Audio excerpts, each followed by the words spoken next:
Hi hello welcome to our channel. నేను మీ సిరి. ఈరోజు మనం చెప్పుకోబోయే కథ మీకెంతో ఇష్టమైన సకుడ పార్ట్ 196. కథలోకి వెళ్ళే ముందు లైక్ చేయడం మర్చిపోకండి. ఏంటి వేద నువ్వు మాట్లాడేది? వర్ష హఠాత్తుగా పైకి లేచింది. మీ వాళ్ళు నీకు ఇంకా చెప్పలేదా అని అడిగింది వేద. వర్షకి మతిపోతున్నట్టుంది వేద మాటలు వింటుంటే. లేదు, ధరణి ఇప్పుడు ఎక్కడ ఉంది, ఎలా ఉంది అని ఆతృతగా అడిగింది వర్ష. ఇంటికి తీసుకెళ్లిపోయారనే హర్ష చెప్పాడు. వేద చెప్పడం ఆలస్యం. ఆమె గబగబా గదిలోకి నడిచింది. ఆదిత్య లేడు. అతను హాస్పిటల్కి వెళ్ళాడు. ఆమె నిమిషాల్లోనే బట్టలు మార్చుకుని బయటకు వచ్చింది వర్ష. ఇప్పుడు నువ్వు వెళ్తున్నావా? వేద ఒక్కింత ఆశ్చర్యంగా అడిగింది వర్షని. నాకు కాళ్ళు చేతులు ఆడట్లేదు. అసలు ధరణి పడిపోవడం ఏంటి? మై గాడ్, తను చాలా సెన్సిటివ్ అసలు. ఎలా తట్టుకోగలదు? కళ్ళు కనిపించలేదంటున్నావేంటి? నాకు మైండ్ పనిచేయట్లేదు అని వర్ష మాట్లాడుతుండగానే ఆమె గొంతు వణుకుతోంది. ఆమెకి ఊహించుకోవడానికి కూడా చాలా కష్టంగా ఉన్నట్టుంది.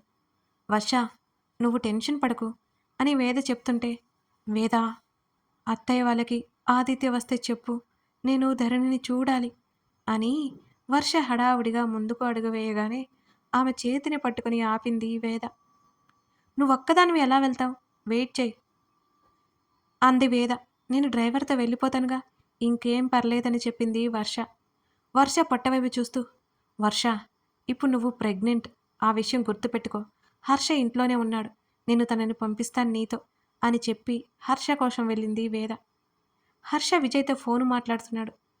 హర్ష, త్వరగా రా, నీతో పని ఉంది అని వేద చెప్తుంటే, విజ్జు, ఆగరా అని ఏమైంది అని అడిగాడు. వర్ష ధరణిని చూడాలని ఒక్కటే వెళ్ళిపోతానంటోంది. నువ్వురా అని వేద చెప్తుంటే ఫోన్లో విన్న విజయ్ కూడా వింటున్నాడు. వేదకి తను గుర్తులేడు. ఆ విషయం తెలుసు విజయ్కి. వేద వాళ్ళని ఎన్ని ముప్పులు తిప్పిలో పెట్టేదో గుర్తుకొచ్చి నవ్వొచ్చింది విజయ్కి. ఉంట్రాన్రా అని హర్ష అంటుంటే సరే అని కాల్ కట్ చేశాడు విజయ్. నేను వర్షని తీసుకెళ్తానులే. హర్ష, నేను కూడా వస్తాను. వేద పెదవులు బిగించి బ్రతిమాలినట్టే అడిగింది. అక్కర్లేదు అన్నాడు హర్ష. హర్ష, ప్లీజ్. వచ్చిన తర్వాత నువ్వు నిద్రపోవడం కూడా ఉండదు. అదే విషయం గురించి ఫీల్ అవుతూనే ఉంటావు. వేద, చాలా డిస్టర్బ్ అవుతున్నావు. అవసరమా అని అడిగాడు హర్ష. రాత్రంతా వేద మేఘన గురించి బాధపడుతూనే సరిగ్గా పడుకోలేదు కూడా. అదేం లేదు. ఇప్పుడు ఆ అమ్మాయి బాగానే ఉంది కదా, ఊరికే చూస్తాను నేను, తనతో మాట్లాడతాను అని వేద గొడవ చేస్తుంటే తప్పక ఒప్పుకున్నాడు హర్ష. ముగ్గురు ధరణి దగ్గరికి బయలుదేరారు. ధరణి పడుకొని ఉండడంతో గగన్ తన వర్క్ చేసుకుంటున్నాడు. ఆమెను ఓసారి చూసి ఫోన్ కాల్ రావడంతో ఆమె డిస్టర్బ్ అవుతుందని అక్కడి నుంచి బయటికి వచ్చాడు. మరొక 10 నిమిషాల తర్వాత అతను లోపలికి వెళ్ళాడు. బెడ్ మీద ధరణి కనిపించకపోవడంతో ఒక్క క్షణం అతనికి కంగారు వేసింది. గబుక్కున అతను బాత్రూం వైపు వెళ్తూ బాల్కనీ వైపు చూడగా అక్కడ ధరణి ఉంది. ఆమె చేత్తో నెమ్మదిగా తడుముకుంటూ వెనక్కి తిరిగి గదిలోకి వస్తుంది. ఆమె కాళ్ళకి గడప తట్టుకుని ముందుకు పడబోతుండగా అతను గబాలన ముందుకు వెళ్ళి ఆమె భుజాల చుట్టూ చేతులు వేసి పడకుండా పట్టుకున్నాడు. అప్పటికే ధరణి భయంతో చిన్న కేక కూడా పెట్టింది. అతను పట్టుకోవడంతో మరింత గాఢంగా హత్తుకుంది. పిలవాలి కదా అని నెమ్మదిగా చెప్తుంటే, పిలిచాను, నువ్వు లేవు కదా అందుకే. ఆమె మరింత నెమ్మదిగా చెప్పింది. నేను ఫోన్ మాట్లాడుతున్నాను బయట. ఇంతకీ ఎందుకు దిగావు అని అడిగాడు. వాష్రూమ్కి వెళ్ళాలి ఆమె చెప్పగానే తీసుకెళ్ళాడు. ఇంకేమైనా కావాలా అతను అడుగుతుంటే వద్దంది తలాడించింది. పడుకుంటావా? "మ్మ్హ్మ్." "సరే ఇలారా" అంటూ ఆమె చేతిని పట్టుకుని బయట లివింగ్ ఏరియాకి తీసుకువెళ్ళాడు. ఆమెకి హెడ్ఫోన్ తగిలించాడు. వింటూ ఉండు అనగానే ధరణి తల ఊపి అలా వెనక్కి వాలి కూర్చుంది. మూవీ ప్లే అవుతుంటే ఆమె కళ్ళు మూసుకొని వింటోంది. అతనికి పని చేసుకోబుద్ధి కాలేదు. అసహనంగా చేతుల్లో ముఖంని తడుముకున్నాడు. అలాగే ముఖం మీద చేతులు ఉంచుకొని గగన్ కళ్ళు మూసుకున్నాడు. ఇందాక ఆమె కనిపించక తడుముకోవడం గుర్తొస్తుంటే అతని మనసు పిండేసినట్టుగా ఉంది. అతను నెమ్మదిగా కళ్ళ మీద నుంచి చేతులు తప్పించి ఆమె వైపు చూశాడు. ఆమె మాటలు వింటూ చిన్నగా నవ్వుకుంటోంది. తలపైన క్యాప్ ఉంది. లూజ్ బట్టలున్నాయి. ముఖమంతా మరింత పీక్కుపోయినట్టుంది. ఆమె కళ్ళ కింద నల్లటి వలయాలు స్పష్టంగా కనిపిస్తున్నాయి. అందమైన ఆమె కన్నులు మరింత నిస్సత్తుగా కనిపిస్తున్నాయి. ధరణి, గగన్ పిలిచాడు. ఆమెకి వినిపించలేదు. అతను మరలా పిలవలేదు. మరో పావుగంట తర్వాత హెడ్ఫోన్స్ తీసి పక్కన పెట్టింది. నాకు బోర్ కొడుతోంది. ఆమె పిలుపుకి ఆమెనే చూస్తున్న అతను తేరుకున్నాడు ఆమె మాటలకి. ఏం చేద్దాం చెప్పు? ఆమె చేతిని తన చేతిలోకి తీసుకుని చెప్పాడు. అప్పుడే రేవతి వచ్చింది అక్కడికి. గగన్, ఫ్రూట్స్ అంటూ బౌల్ తీసుకువచ్చి అక్కడే పెట్టింది. తల్లి మాటలు వినిపించగానే, ఇప్పుడు నాకేం వద్దు, ఆకలి వేయట్లేదు అని ముఖాన్ని వికారంగా పెట్టుకుంది ధరణి. ఆకలి వేసినా వేయకపోయినా తినాలి అని చెప్పి రేవతి వెళ్ళిపోయింది. నాకొద్దు. ఆమె కూతురు మాటలుగా పట్టించుకోలేదు. ధరణి చేతిని పట్టుకుని పైకి లేవదీశాడు గగన్. ఎక్కడికి? ఇక్కడే కాసేపు కూర్చుంటాను అని ధరణి చెప్తుంటే, మళ్ళీ తీసుకొస్తాను రా అన్నాడు. "ఊహుం, నాకేం అక్కర్లేదు. ఇక్కడే కూర్చుంటాను." అది కాదు, అసలు డ్రెస్ ఏంటి అంది. ఏమైంది? బాలేదు. ఫ్రీగా ఉంటుందని అమ్మ ఇచ్చింది అన్నది నెమ్మదిగా. ఉందా మరి? ఉంది కానీ ఏదోలా ఉంది అన్నది ధరణి. ఆమెను లోపలికి తీసుకెళ్లాడు గగన్. జారిపోయిన ఆ డ్రెస్ ఆమె భుజం దగ్గర అతని పేరుని బహిర్గతం చేస్తుంటే నెమ్మదిగా అది పైకి లాగి మరో డ్రెస్ ఆమెకిచ్చాడు. ఇక్కడ అన్నీ నీవి అరేంజ్ చేయించాను. నువ్వు అత్తని పిలవాల్సిన అవసరం లేదు సరేనా? అతను చెప్తుంటే అని మాత్రం అంది. అప్పటికే ఆమె ముఖం ఎర్రగా కందిపోయింది. ఆమె పెదవులు వణుకుతున్నాయి. బలవంతంగా పెదవులని బిగిస్తోంది. ఆమె చుట్టూ చెయ్యేసి వెనక నుంచి కౌగిలించుకున్నట్టుగా హత్తుకున్నాడు గగన్. ఆమె ఏడుపు ఆపుకోవడానికి చాలా ట్రై చేస్తోందని అర్థమైపోయింది. ఆమె చేత్తో బట్టలని నెమ్మదిగా తాకించాడు గగన్. ఆమె కిందకు చూస్తూ అతనికి తన శరీరాన్ని వదిలేసినట్టుంది. నీకు కావలసినవన్నీ ఇక్కడే పెట్టి ఉంచాను. వినిపిస్తోందా అన్నాడు. హా, ఇక్కడి నుంచి 4 అడుగులు వేయి. మరింత నెమ్మదిగా ఆమెను ముందుకు నడిపించాడు. ఆమెకి డ్రెస్సింగ్ టేబుల్ తగిలింది. ఆ గదిలో ఉన్న వాటి గురించి ఆమెకు చెప్తుంటే ఆమె మౌనంగా వింటోంది. ఇదేమి కొత్త ప్లేస్ కాదు కదా, అన్నీ గుర్తుపెట్టుకోవాలి సరేనా అన్నాడు. "మ్మ్." మొత్తం తీయించాను. నీకేమీ అడ్డురావు అతను చెప్తున్నాడు. ఆమె ఏం మాట్లాడలేదు. బాల్కనీ గ్రిల్స్ కూడా ఉన్నాయి. నీకు బోరు కొట్టినప్పుడు అక్కడికి కూడా వెళ్ళొచ్చు.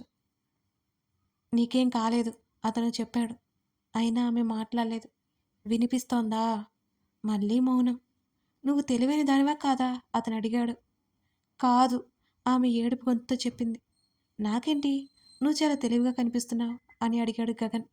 ఎగతాళి చేయకు ఆమె ఒక్కింత ఉక్రోషంగా అంది అతనితో. అయితే కాదా అని అడిగాడు. "ఊహుం, అది కాదు.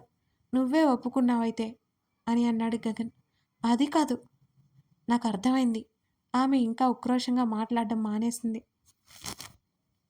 ఇక నీ పని అయిపోయిందని అనుకోవడం మానే. అతని మాటలకు తల తిప్పి చూసింది. అతను కనిపించలేదు. నెమ్మదిగా కళ్ళు కిందకు దించుకుంది. ఏం పర్లేదు.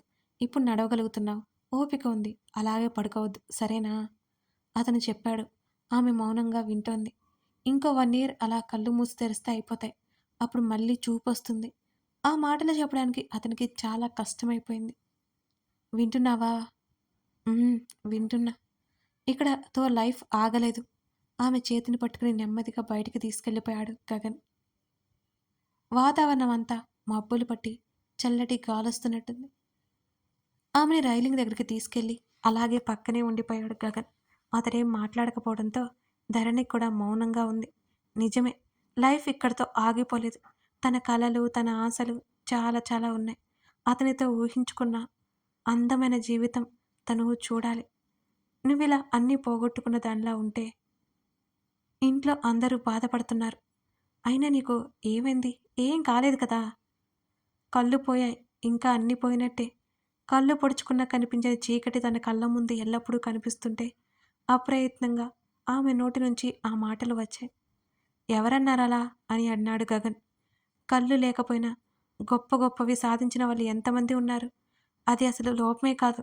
అంతేకాదు, నీకేం కళ్ళు పోలేదు అర్థమైందా? కొన్ని రోజులు చూపు మందగించింది అంతే. అతని చెయ్యి ఆమె చేతి వెనక భాగం మీద నెమ్మదిగా నిమురుతోంది. ఆమె పెదవులు సన్నగా వణుకుతున్నాయి. ముక్కు అదురుతోంది. కనుపాపలు అటు ఇటు కదులుతున్నాయి. కనిరెప్పలు క్షణానికొకసారి వాలిపోయి పైకి లేస్తున్నాయి. ఆమె చేతులు రైలింగ్ మీద గట్టిగా బిగుసుకున్నాయి. ఎందుకు నన్ను మోసం చేస్తున్నావు? నేను ఎలా ఉన్నానో నాకు తెలుసు. ఆమె గొంతు చాలా లోతుగా వణుకుతూ వచ్చింది. ఆమె ఆలోచన ఏంటో అతనికి అర్థమైంది. ఎలా ఉన్నావు? ఆమె భుజానికి దగ్గరగా అతని ఛాతీ ఉంది. మరొక చెయ్యి ఆమె చుట్టూ తిరిగి రైలింగ్ మీద బిగుసుకుంది. ఆమెనే చూస్తూ మాట్లాడుతున్నాడు అతను. ఆమె ఉన్నట్టుండి ఏడవసాగింది.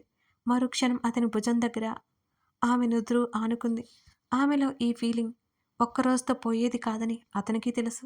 అతని చెయ్యి ఆమె జబ్బ దగ్గర బిగుసుకుంది. నాకేం నచ్చలేదిలా. ఆమె వెక్కిళ్ళ మధ్య ఒక్కొక్క మాట చెబుతోంది. అతని కంఠాన్ని ఎవరో నులిమేసినట్టు ఇక మాట ఆగిపోయింది. అతని 2 దవడలు మరింత గట్టిగా బిగుసుకున్నాయి. అతని కళ్ళు మరింత ఎర్రగా మారిపోయాయి. అత్తా! ఇన్ని రోజులు నాతో ఎందుకు చెప్పలేదు? అంటే నేనేం కాను కదా మీకు? వర్ష అడుగుతుంటే మాలవిక మాట్లాడలేదు. పిన్ని, నువ్వు కూడా నన్ను పరాయిదాన్ని చేసేశావు. వర్షకి చెప్పలేనంత బాధగా ఉంది. ధరణికి ఎంత జరిగినా తనకి తెలియదు.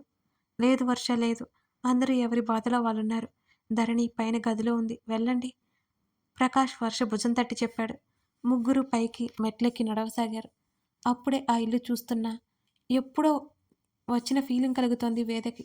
వాళ్ళ ముగ్గురు చివరి మట్టి ఎక్కగానే ధరణి ఏడుపు వినిపించింది. వేద, వర్ష అక్కడే అలాగే ఆగిపోయారు. ఏంటా అని చూసిన హర్ష కూడా అక్కడ నిలబడిపోయాడు. గగన్ నడుము చుట్టూ చేతులు వేసి అతని ఛాతీ మీద వాలిపోయి ఉంది ధరణి. ఆమె నెమ్మదిగా మాట్లాడుతూ ఒకవైపు ఏడుస్తోంది. ఆమె ఈ లైఫ్‌ని ఎంత భారంగా ఫీల్ అవుతుందో ఆ మాటల్లో చెప్తుంటే ఆ ముగ్గురి కళ్ళల్లో తడి చేరినట్లయింది.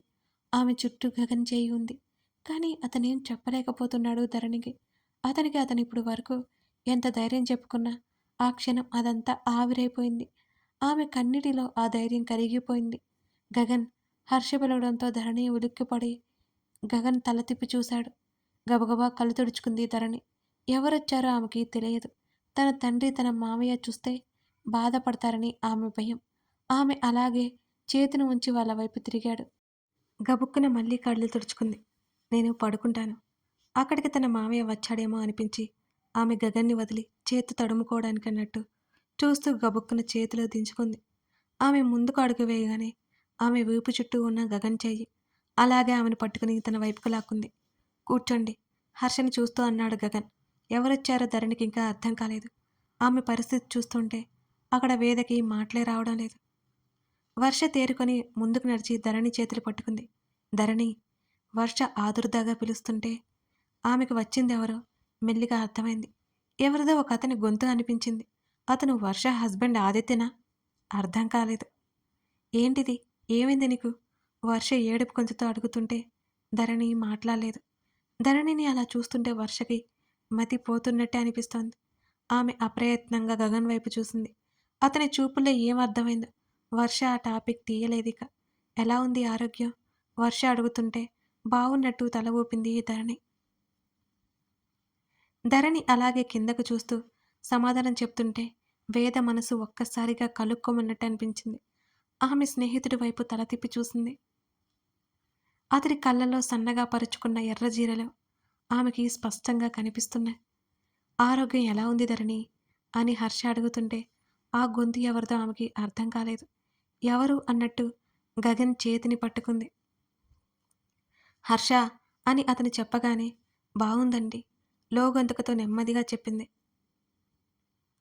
లోపలికి వెళ్ళి కూర్చోండి. గగన్ చెప్పడంతో ధరణి చేతిని పట్టుకుని గదిలోకి తీసుకెళ్ళిపోయింది వర్ష. కండిషన్ ఏంటి? వేద అడుగుతుంటే అతను వివరంగా చెప్పాడు. ఏంటి? ఇంకా సంవత్సరం పైనే పడుతుందా? వేద కళ్ళు పెద్దవి చేయగానే అవునన్నట్టు చూశాడు. హర్ష కూడా అక్కడే రైలింగ్ దగ్గర నిలబడి గగన్ని చూశాడు. అతని చూపులు దూరంగా ఏటో చెట్ల వైపుకి ఉన్నట్టున్నాయి. వేద అక్కడి నుంచి ధరణి వైపుకి నడిచింది. ధరణి, ఇంత సన్నగా అయిపోతున్నావు, తింటున్నావా?